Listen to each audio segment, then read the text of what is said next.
All right, now we are going to discuss measurements subsequent to the initial recognition, and this is known as the subsequent measurement. Like we discussed the initial measurement, and we studied that initial measurement should be at cost, and the cost was the cost of purchase plus any directly attributable cost to bring the asset in the working condition.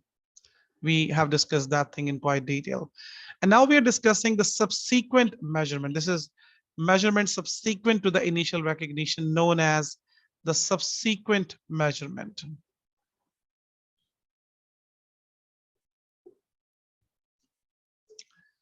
So if we are keeping the asset at cost throughout its useful life, then that is going to be the misapplication of the prudence concept, because we know that prudence concept says that asset should not be overstated. We know, generally speaking, that whenever we are using the asset, it loses its value, and that concept is known as the depreciation.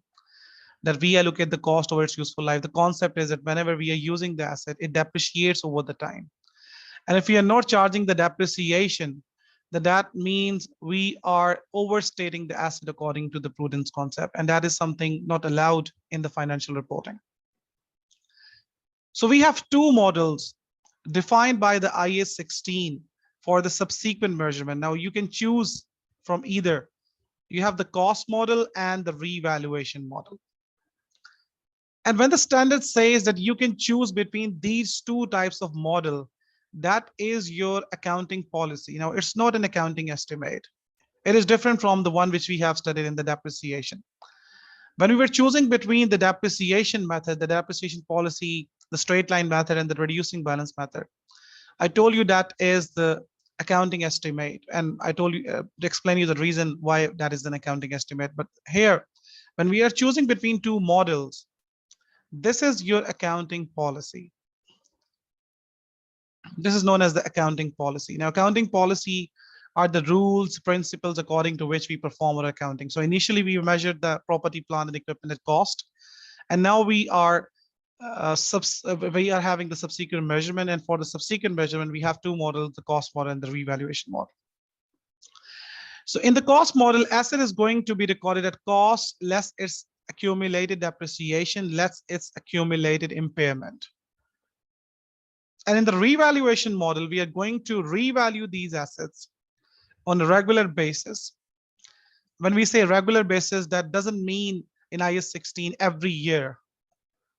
It is not compulsory that you're going to revalue the assets every year within IAS 16. I'm particularly talking about the IAS 16. So that says the sufficient regularity. We are going to discuss that in the next slide. So in the revaluation model, we take the asset to its revalued amount, which is actually the fair value of the asset in the market. And then we discuss the subsequent depreciation and the impairment. So how we will be deciding whether we are going to keep our asset in the subsequent measurement at cost model or the revaluation model. Now, again, it depends on the nature of the asset.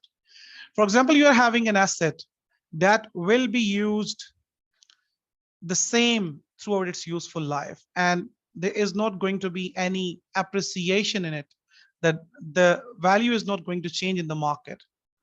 When I say value is not going to change in the market, I mean the significant movement in the value of that asset.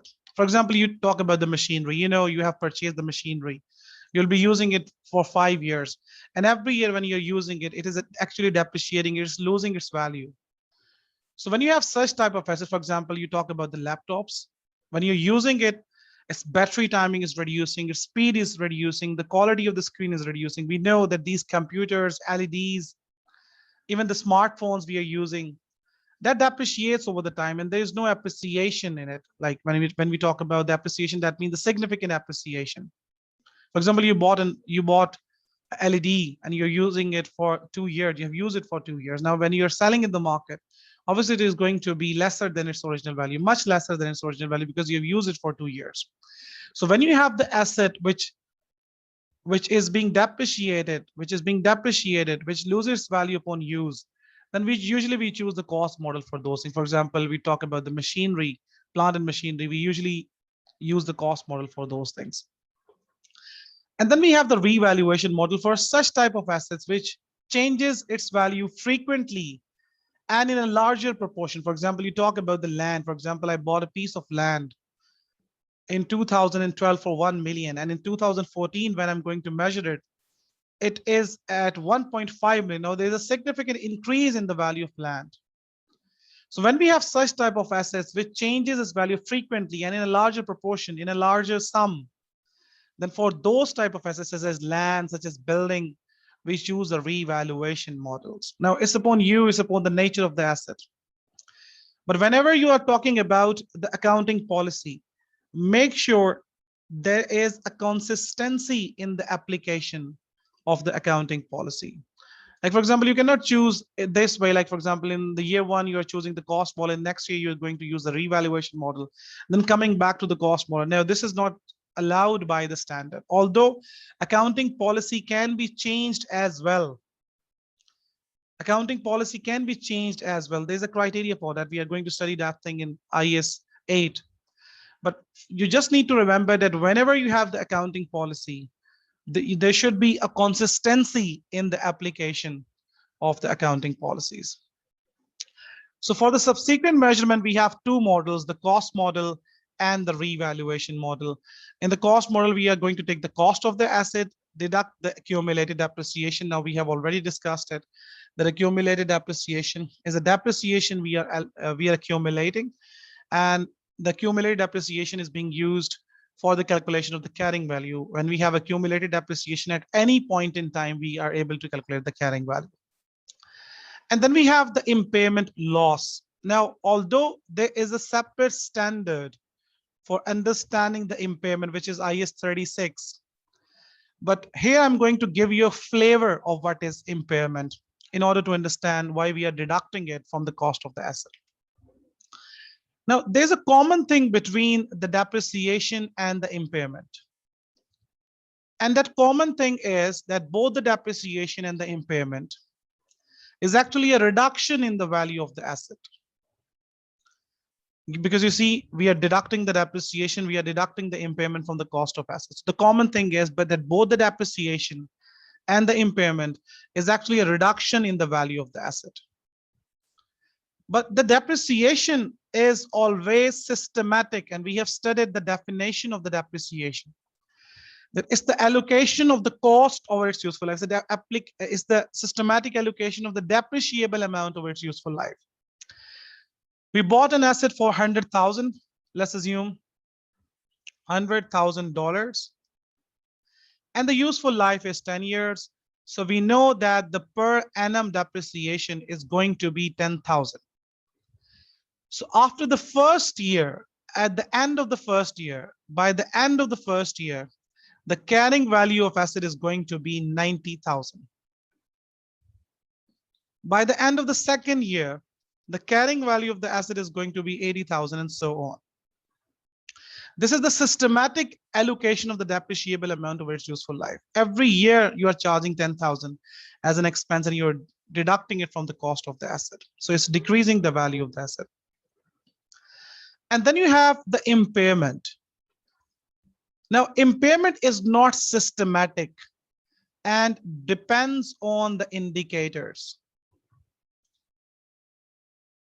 Like, for example, you're talking about this asset. You bought it, let's assume it's a machinery. It's a machinery which you bought for $100,000. And you estimated that you're going to use it for 10 years, and the depreciation is 10,000 per annum.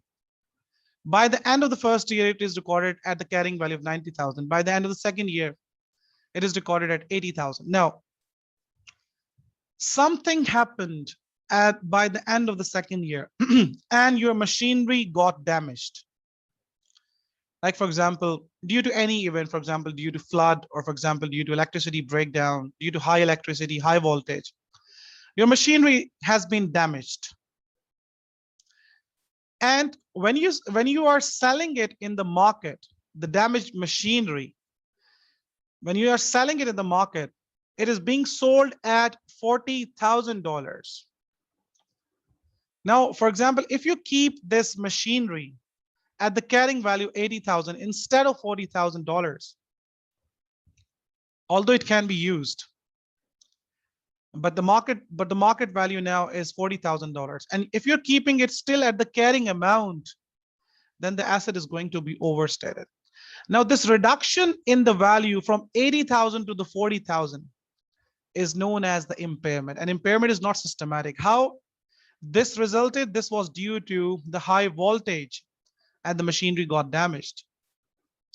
There may be any other reasons as well. For example, now this machinery which you're using, now the government has made the regulation that this machinery is not allowed further because it has more carbon dioxide emissions, and you need to use the environmental eco-friendly assets. Now, when you're selling this machinery in the market, no one is buying, and even if someone is buying, they're buying it at the scrap value.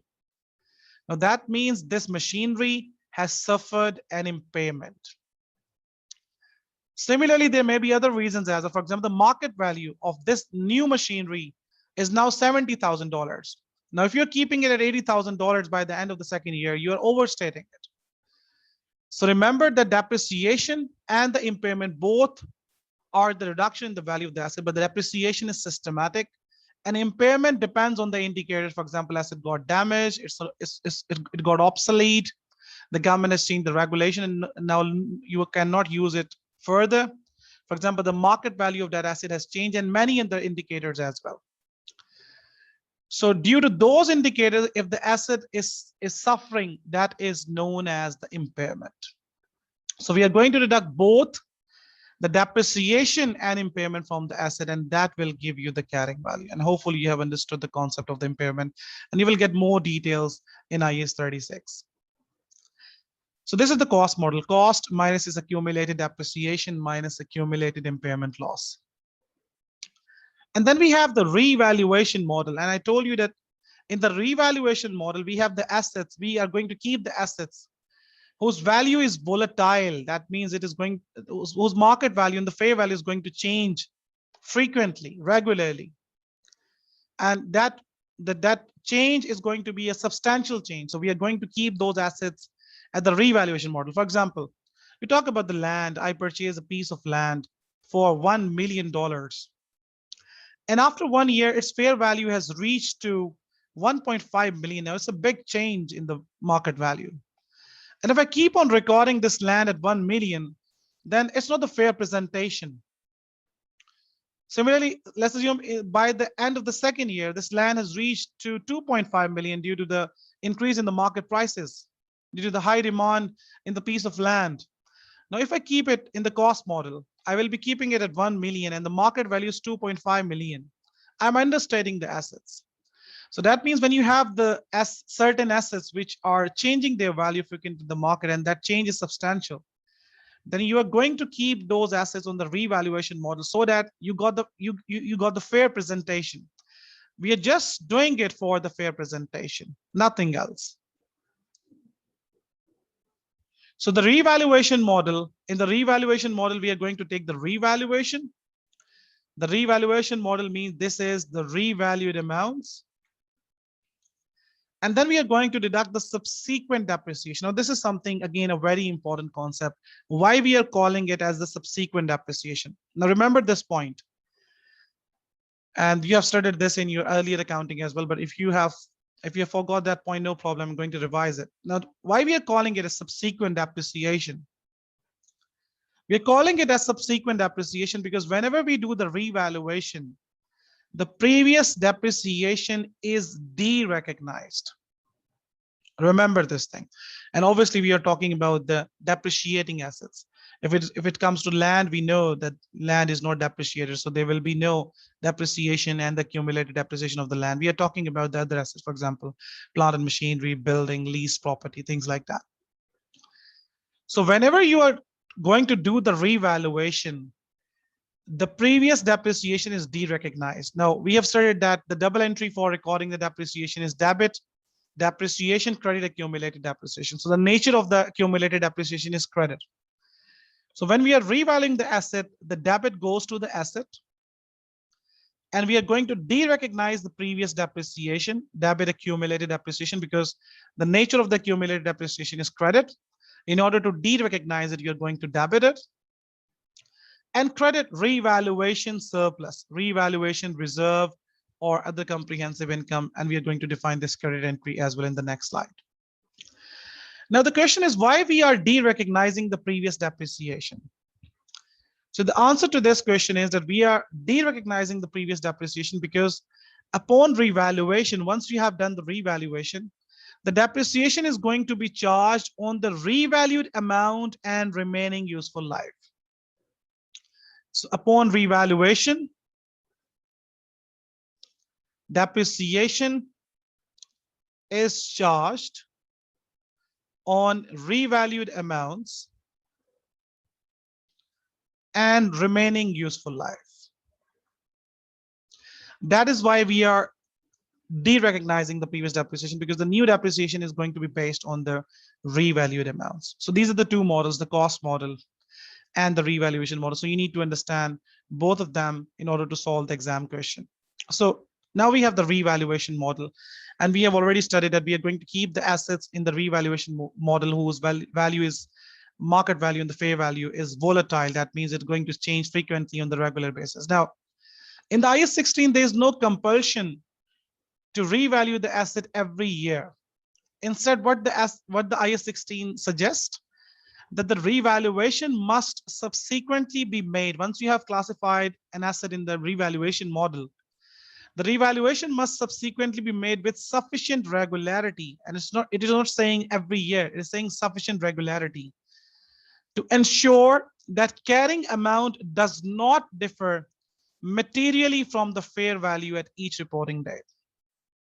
Now the question is, when we are going to revalue the asset? Every year? No, it's not a compulsion. Now, then when we are going to revalue the asset? So when you see that the carrying value and the fair value is materially different from each other, that means the fair value has grown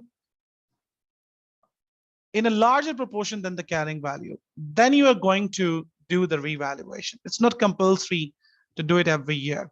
So you just need to compare your carrying value with the fair value. And if you see the fair value is much more than or much lesser than, there can be both cases, up and down, then you are going to revalue your assets. It can be, for example, after 2 years, after 3 years, every 5 years, whatever is the case.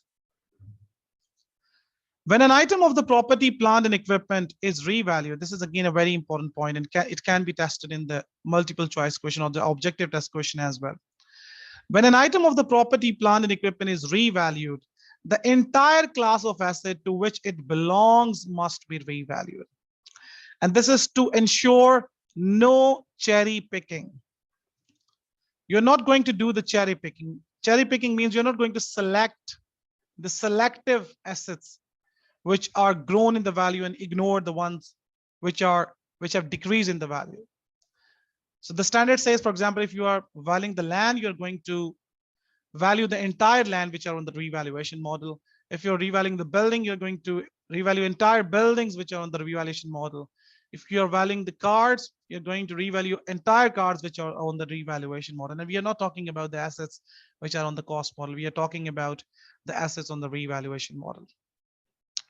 So the point is, for exam, the exam focus point is, this is something very important and you must stay attentive. The exam focus point is that whenever you are conducting the revaluation, whenever you are doing the revaluation, or whenever the examiner is suggesting you to do the revaluation in the exam question, you must calculate the carrying value on revaluation date. The carrying value, the carrying amount on the revaluation date must be calculated. And then it is being compared with the revalued amounts. And the revalued amounts means the fair value. Revalued amount means the fair value. So the carrying value on the revaluation date compared with the revalued amount, and the difference is going to be the revaluation gain / loss. So the double entry is going to be debit asset, debits accumulated depreciation, and credit other comprehensive income and the revaluation surplus. Now, this credit entry need to be understood. We already discussed the statement of changes in equity. Hopefully you remember that statement of changes in equity, in which I told you there is a share capital. We have the share capital.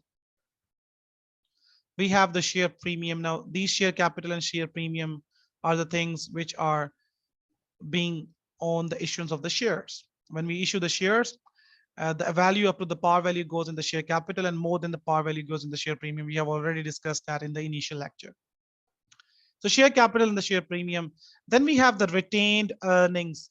These retained earnings are known as the accumulated profits.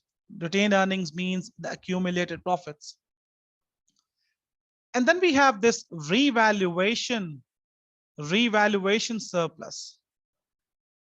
Now, when I say, for example, I have a piece of land and I bought the piece of land for $1 million, and right after 1 month, it is for 1.5 million in the market. And I'm going to reevaluate for now. When I'm going to reevaluate, debit land, credit revaluation surplus. Now, if I ask you, has anyone paid me this 0.5 million? Is this the cash inflow? No, it's not the cash inflow. It's just the movement of that asset within the books. So that is why we call these gains as the unrealized gains, because someone has not given us the cash when we have revalued the asset. It's just a movement in the books. And these unrealized gains will be realized, generally speaking, when the asset will be sold. For example, now if I'm selling my land at 1.5 million, then this 0.5 million will be realized. Otherwise, if I'm not selling the land, it remains the unrealized gain. That is why we do not record these gains in the retained earnings. This is something very important to understand. And instead, we keep a special separate reserve for that, which is known as the revaluation surplus. So in the statement of changes in equity, we have the revaluation surplus, which is a separate reserve for the assets which are being revalued. And this other comprehensive income, we know we have the statement of profit or loss and other comprehensive income. And this other comprehensive income portion, this OCI portion, is actually after the profit for the year. After the profit for the year, we have this other comprehensive income portion. I have explained that thing when we were discussing the lecture 2, introduction to the financial statements. So in the other comprehensive income, we will have the revaluation gain or loss. In the other comprehensive income, we will be having the revaluation gain or the loss. So let me just write it as the revaluation gain or the loss. And these are the unrealized gain, and generally speaking, these will be realized when the assets are being sold. Otherwise, it remains in the revaluation surplus, which is a separate reserve for that. Now we have the recognizing revaluation gains and losses. Now we have already studied the accounting for the gains, and I've told you the double entry. If it is a non-depreciating asset, for example, the land, if it's non-depreciating asset, let's assume the land, and there's a gain in that, then debit goes to the asset, for example, the land, and credit goes to the revaluation surplus. And if it is a depreciating asset, then debit asset, debit its accumulated depreciation, and credit revaluation surplus. So we are going to debit the asset, we are going to de-recognize this accumulated depreciation, and credit goes to the revaluation surplus. And then we have the revaluation losses. Now, in order to understand revaluation loss, there are two things you need to understand. Revaluation losses. Now, whenever you are charging a revaluation loss, be attentive. This point is very important. Whenever you are charging a revaluation loss, you need to see whether this asset was previously revalued. Whether this asset was previously revalued, the asset which has suffered an impairment loss. See whether in the past years, this asset was previously revalued and the gain recorded in the revaluation surplus. Whenever you have the revaluation loss pertaining to an asset, you first of all need to see whether the same asset was previously revalued and there's a gain in the revaluation surplus. If that is the case, then first of all, you need to de-recognize the revaluation surplus. And if there is any other, if there's still revaluation loss remaining, for example, the revaluation loss was for 100 and the revaluation surplus was for 80. So first of all, you'll be de-recognizing the 80. If still any revaluation loss remains, that goes to the profit or loss and credit goes to the asset. So whenever you are charging a revaluation loss, this is something very important because examiner tests this concept in the exam question. Whenever you are charging a revaluation loss, you need to see whether this asset was previously revalued and there's a revaluation surplus present pertaining to that asset. First of all, you need to de-recognize that revaluation surplus. If still there is any impairment, then you need to charge it to the profit or loss and credit goes to the asset. And if this asset was previously not revalued, then this revaluation loss represents an impairment. So the double entry is going to be straight away debit profit or loss, credit asset, because there is no revaluation surplus pertaining to this asset. So directly you're going to charge this revaluation loss or impairment to the profit or loss and credit goes to the asset. Now we have an example. A company revalues its buildings and decides to incorporate the revaluation into its financial statements. Company revalues its building and decides to incorporate the revaluation into its financial statement. And I've already told you that whenever you have the revaluation, you need to make sure that you are calculating the carrying value of that asset on revaluation date. So extract from the statement of financial position at 31st December. Okay, then we have the building. The cost of the building is 1,200. We have the depreciation, which is the accumulated depreciation, 144. And the carrying value of the asset is 1056. The building is revalued at 1st January 20x8 at 1400. So assuming in the 000. Its useful life is 40 years at that date. Show the relevant extracts. Now we have the figure on 31st December and they are going to revalue it at 1st January. That means exactly the same day, because it's a 1 day difference and we do not account 1 day difference. So exactly at the start of the year, they are revaluing the asset. So we take the carrying value on revaluation date, which remains the same. We do not charge depreciation for 1 year. So carrying value is actually 1056. And then it is being compared with the revalued amount, which is 1400. So what we are going to do is simply using the calculator, 1400 minus 1056, and it gives you 344. This is the revaluation gain. Now I'm going to write the double entry, which is something very important because many students does this mistake while writing the double entry. So how much is the revaluation surplus? Credit revaluation surplus or other comprehensive income by 344. And we have studied whenever we are doing the revaluation, the previous depreciation will be de-recognized. How much is that? 144. So debit accumulated depreciation by 144. And now the mistake student usually does is that they debit the asset by 344, which is the wrong treatment. You see the double entry, the balancing figure of the asset is going to be 200. Now, what is this concept? Remember that in the ledger, asset is recorded at cost. So we are taking the asset from 1200 to 1400.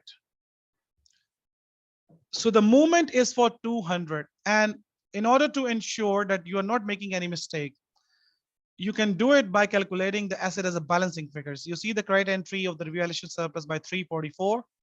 Debit entry is 144. So the difference of 344 minus 144 on the debit side is going to be 200. How we can explain this 200? That in the ledger asset is recorded at cost. This is the concept which you have studied in your earlier accounting paper. So cost is for 1200 and we are taking it to 1400. So the movement from 1200 to 1400 represents 200. So this is how we are going to record it. And then when you talk about the depreciation for the further year, because they are asking you regarding the carrying value at 31st December 20x8.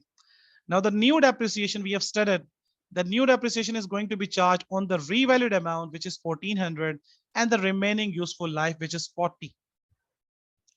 So 1400 divided by 40 is going to give you 35. And the carrying value at 31st December 20x8 is going to be 1365. This is the figure that is going to be charged in the statement of financial position, recorded as an asset. This is the figure that is going to be recorded in the statement of profit or loss as the depreciation charge. This is the figure that is going to be recorded both in the revaluation surplus as well as the other comprehensive income. So you see on the next page, we have the extracts. So in the statement of profit or loss, we have 35, which is the depreciation charge. In the other comprehensive income, we have 344, the gain. In the non-current asset, we have the carrying value, which is 1365. In the statement of changes in equity, even in the statement of financial position, the same extracts, we have 344. And how this is calculated as 1365. This is how we have calculated the carrying value. And now we have the depreciation of the revalued asset. So whenever we have the revalued asset, we know that the depreciation is going to be charged on the revalued amount and remaining useful life. So it says depreciation is charged on revalued amount and remaining useful life. The concept remains the same. But in this slide, we have another concept, which is again very important, and I need your attention for that. In the previous example, we have the revaluation surplus of 344. Did you see this? We have this revaluation surplus of 344, and I'm explained to you that these are not the realized gains. These are the unrealized gains that will be present in the revaluation surplus unless and until this asset has been sold. This asset is being sold. So this remains in a separate reserve, which is known as the revaluation surplus. And the moment this asset is being sold, all of the revaluation surplus, let me just write it. When this asset is being sold, all of the revaluation surplus will be transferred to retained earnings. That means the gains will be realized. The double entry is going to be debit revaluation surplus. So we are de-recognizing it from the revaluation surplus, and we are crediting that thing in the retained earnings. Revaluation surplus has a credit nature. So when you are reducing it, it is going to be debit. Retained earning has a credit nature. So when you are crediting it, it is increasing. So basically what you are doing in the statement of changes in equity, let me just show you where I've explained you the statement of changes in equity. So when we are transferring the revaluation surplus from retained earning, there will be a movement, the movement from here to there. In the revaluation surplus, we are going to deduct it. And let me just show you how we are going to do it. We are going to deduct it from the revaluation surplus, and we are going to record it in the retained earnings. This is the movement we're going to show in the statement of changes in equity. This is the first principle, that whenever the asset will be sold, the revaluation surplus will be realized. That means it will become realized gain from the unrealized gain. But there's another method of realizing these gains. And what is that? Now, with this concept that when you are selling the asset, you are realizing all the gain from revaluation surplus to retained earnings, there's a problem. There is a problem. There's an accounting issue. The accounting issue with this is that in the year where you are selling it, all the gain will be realized. That means it will be shown in the, it will be added to the retained earnings. And when it is added to the retained earnings, there will be a movement, a substantial movement in that year retained earning. And maybe the shareholder see it as an unusual movement, and the financial statement becomes uncomparable with the previous year. Like how in this year there is a huge movement in the retained earnings. So that movement can be seen as the unusual movement. Now, in order to avoid that situation, some companies, in fact, many companies have the policy of realizing these gains systematically. Now, what they do usually, they take the gains and they spread it over the remaining useful life of the asset. For example, we have the gain of 344 and the remaining useful life is 40 years. So systematically every year, a portion will be deducted from the revaluation surplus, and this will be transferred to the retained earnings instead of transferring the immediate gain from the revaluation surplus to the retained earning. What we do systematically, we transfer it from the revaluation surplus to retained earning. In this way, the financial statements remains comparable. In this way, there's no unusual movement within the retained earnings, and the concept remains the same, that when we are using the asset for the entire life, the gain should be spread over the entire life as well.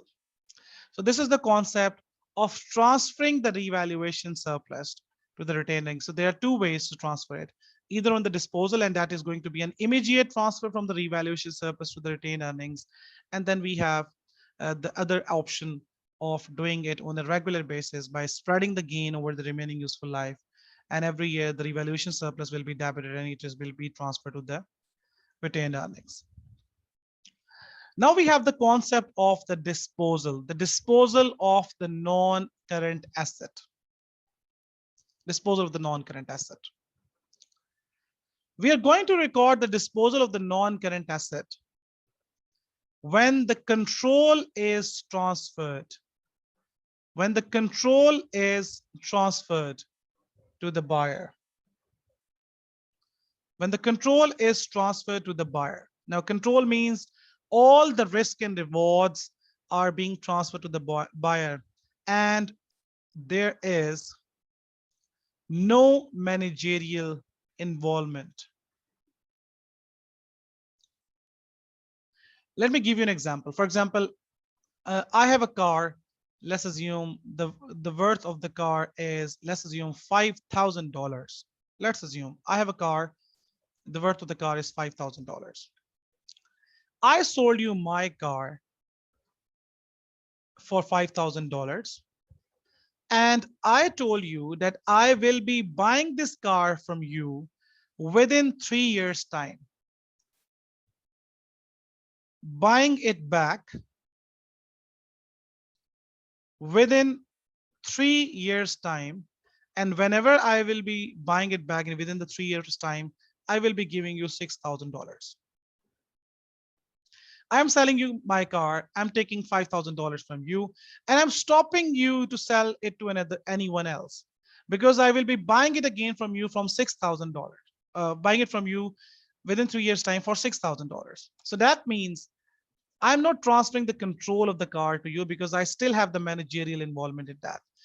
This cannot be recorded as the disposal. This type of arrangement is actually in substance a loan arrangement. What I'm doing, I am securing my car to you. I'm giving my car to you as a security and taking the loan from you of $5,000 and will be giving it back to you for $6,000. And the difference between these two is actually the interest, which should be recorded as a finance cost. This is a loan arrangement. And in that case, you cannot de-recognize your asset. You cannot record the disposal because the control is not transferred. So in order to record the disposal, there is a condition that when the control is transferred to the buyer and there is no managerial involvement. One more point. One more point is that the proceeds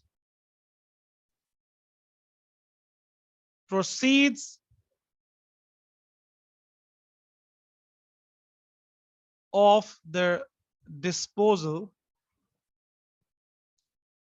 proceeds of the disposal of non-current asset, proceeds of the disposal of non-current asset is not recorded as revenue.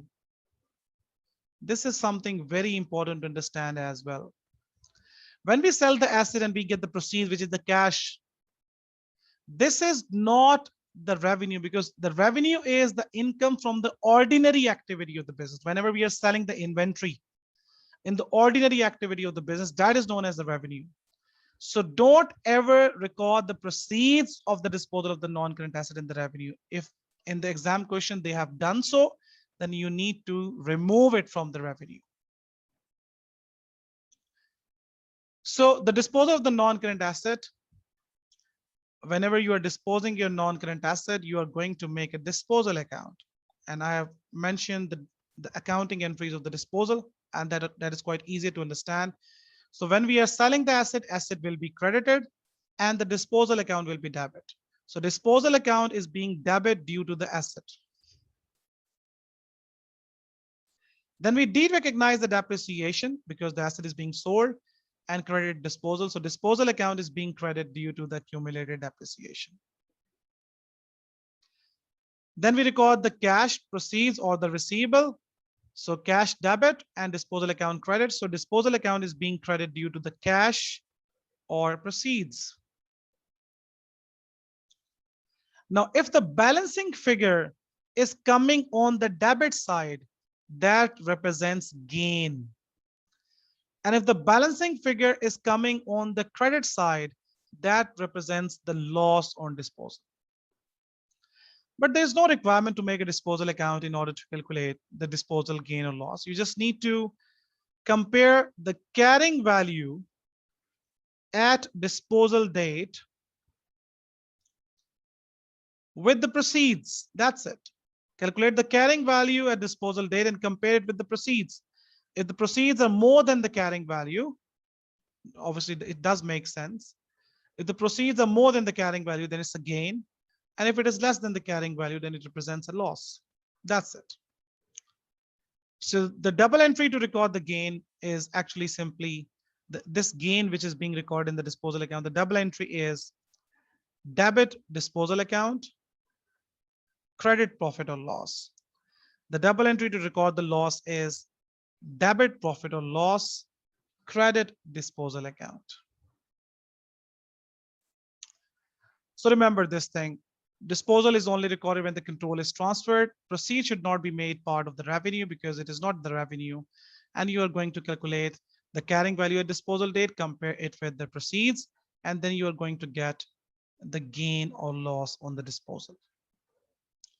When you have the disposal of the revalued asset, we know all of the revaluation surplus will be de-recognized and it is going to be recorded, transferred to the retained earnings.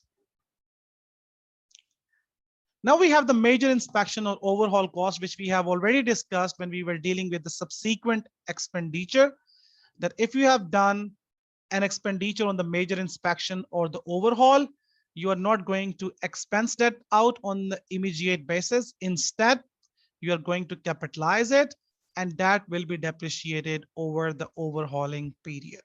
So capitalize it and depreciate it over the overhauling period. We have an example to deal with this concept. An entity purchases an aircraft that has an expected useful life of 20 years with no residual value.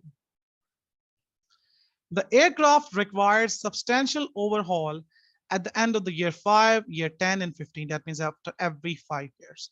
So whatever the cost of the overhauling is, it should be capitalized and then depreciated over the overhauling period, which is the 5 years.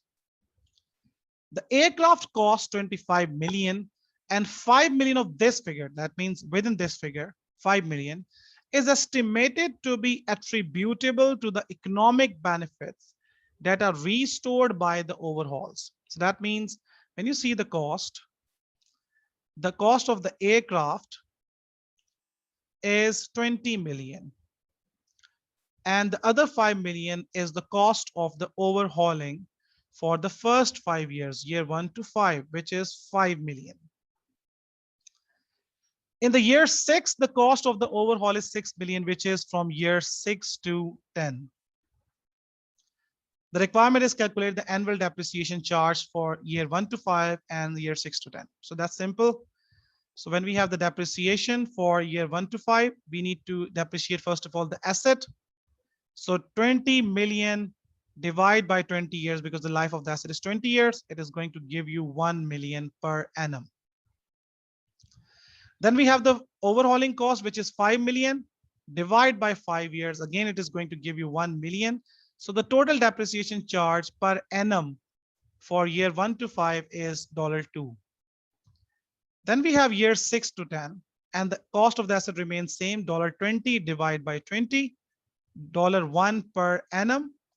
And the overhauling cost for the next 5 years is $6 divided by 5 years, and it is going to give you 1.2. So the depreciation per annum for the next 5 years is 2.2 per annum. The last thing you need to understand regarding every standards are the disclosures. Although these are not important when it comes to the IFRS exam, you just need to give it a read. And this is all about IAS 16, property, plant, and equipment, which is a very important standard tested in the objective test questions as well as the final account question, in which you are required to prepare the financial statements and the financial statement extracts.